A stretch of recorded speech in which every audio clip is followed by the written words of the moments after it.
Kayak kadang kan lo capek juga nggak sih jadi karyawan terus?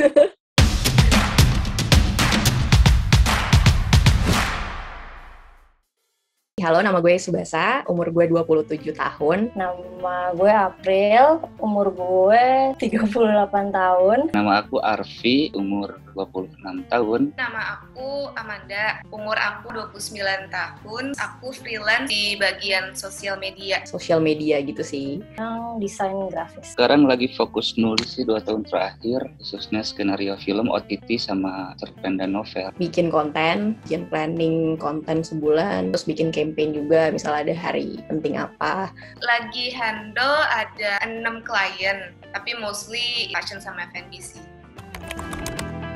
Sebenarnya awalnya juga kerja di kantor ya, di sebuah corporate lah gitu. Tuh dulu biasa kerja di startup. Ya tiba-tiba aja memutuskan untuk freelance. Dan kebetulan emang waktu itu dari kantornya butuhnya untuk freelance gitu sih. Udah 5 tahun di event, terus akhirnya pandemi, gak boleh ada kegiatan event tuh, khususnya musik. Ya udah mulai ke kegiatan lama, nulis. Akhirnya dari nulis itu juga bisa mendapatkan uang setidaknya untuk sehari-hari lah. At some point aku jadi berpikir kenapa nggak coba freelance aja, karena ya waktunya bisa lebih aku atur sendiri, terus kayak compensation juga aku yang atur sendiri. Lama-lama tuh kok side job-an gue lebih gede ya hasilnya dibandingin gue gaji di perusahaan gue waktu itu lah. Akhirnya memutuskan terjun lah jadi anak freelancer gitu. Kalau kayak financial management gitu, aku jujur baru nerapin short term, long term kayak baru setahun 2 tahun ini. Kalau untuk jangka pendek sih nyisihin lah kayak mungkin 10% lah dari gaji gue gitu untuk ya udah disimpan aja gitu. Emang harus disisihin aja sih sebenarnya, kayak gue tiap bulan pasti udah tahu pengeluarannya tuh apa aja kan. Nah jadi ketakar lah, gue dapat sekian, buat ini buat bulan lo gue sekian. Sampai sekarang masih coba-coba banyak kayak teknik sama metode-metode savings. Cuman so far yang paling efektif lebih ke investing aja sih. Untuk hari tua itu gue nyisihin lah, emang dikit-dikit sih gue nyisihin dikit-dikit untuk ya ditabung lah istilahnya untuk hari tua itu. Kayak beli asuransi gitu untuk kayak kesehatan gue, terus juga di situ ada investasi gue nanti di umur sekian gue tuh punya uang berapa gitu. Kalau jadi freelance enaknya mungkin waktu kerjanya lu lebih fleksibel ya, lebih bisa ngatur sendiri lah gitu.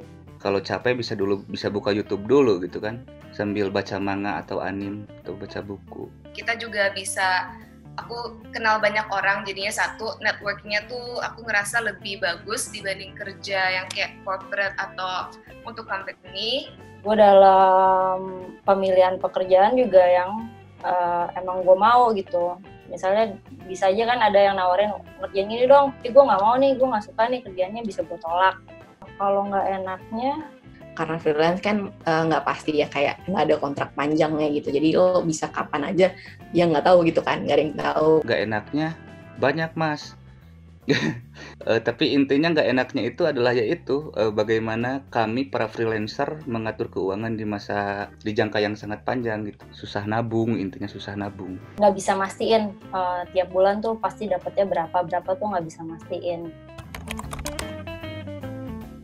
Kalau alokasi dana gue setiap bulannya, jadi gue punya cicilan nih gitu, jadi kayak sekitar 25% dari gaji gue tuh gue bayar cicilan pertama, terus 10% bayar asuransi, 10% disisain untuk nabung, 5% lah kira-kira bagi-bagi ke nyokap, sisanya palingnya sekitar 50%-an ya gue pakai buat sehari-hari sih gitu.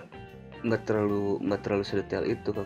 Ya cuman kalau dipresentasiin mungkin premiernya 70% gitu ya, buat bayar listrik, buat makan gitu.